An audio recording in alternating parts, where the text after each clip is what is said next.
ஆன்மீக நண்பர்கள் அனைவருக்கும் வணக்கம். அன்னை அபிராமியின் பேரருள் உங்கள் இல்லத்திலும் உள்ளத்திலும் என்றும் பெருகட்டும்.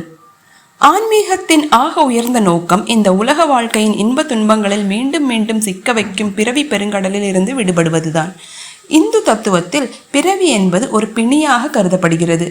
அபிராமி பட்டர் அருளிய அபிராமி அந்தாதியின் இந்த 72வது பாடல் நம்முடைய கர்ம வினைகளை அறுத்து மறுபிறவி இல்லாத உன்னத நிலையை தரக்கூடிய மிக உன்னதமான பதிகமாகும். தாயே, உன்னை சரணடைந்த பிறகும் எனக்கு மறுபிறவி உண்டானால் அது உன்னுடைய கருணைக்கு அல்லவா குறை என்று பட்டர் அன்னையிடம் அன்போடு உரிமை பாராட்டி வாதாடும் விசித்திரமான பாடல் இது. வாருங்கள் பாடலை பார்ப்போம்.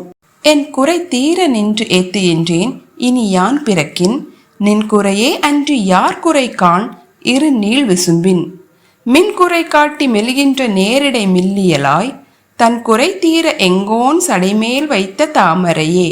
அதாவது, என் குறை தீர நின்று ஏத்துகின்றேன், இனி யான் பிறக்கின். அன்னையே, என் மன குறைகளும் பாவங்களும் தீரும்படியாக உன்னை எப்போதும் துதித்து கொண்டிருக்கிறேன்.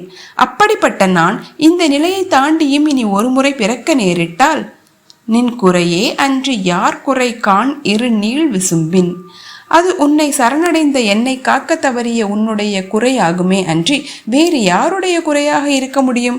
பரந்த பெரிய ஆகாயத்தில் தோன்றும் மின்குறை காட்டி மெல்கின்ற நேரிடை மெல்லியலாய், மின்னலின் ஒளியை காட்டி அது மறைவதை போல மிக மிக மெல்லிய இடையை கொண்ட மென்மையான இயல்புடையவளே, தன் குறை தீர எங்கோன் சடைமேல் வைத்த தாமரையே.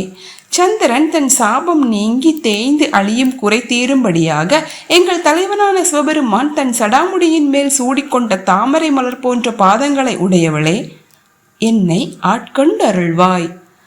சுருக்கமாக கூற வேண்டுமென்றால், தன்னை தஞ்சம் என்று அடைந்த சந்திரனின் தேய்ந்த அழியும் சாபக்குறையை தீர்ப்பதற்காக சிவபெருமான் தன் சடையிலேயே சந்திரனை சூடிக்கொள்ள காரணமாய் இருந்தவள் அன்னை அபிராமி.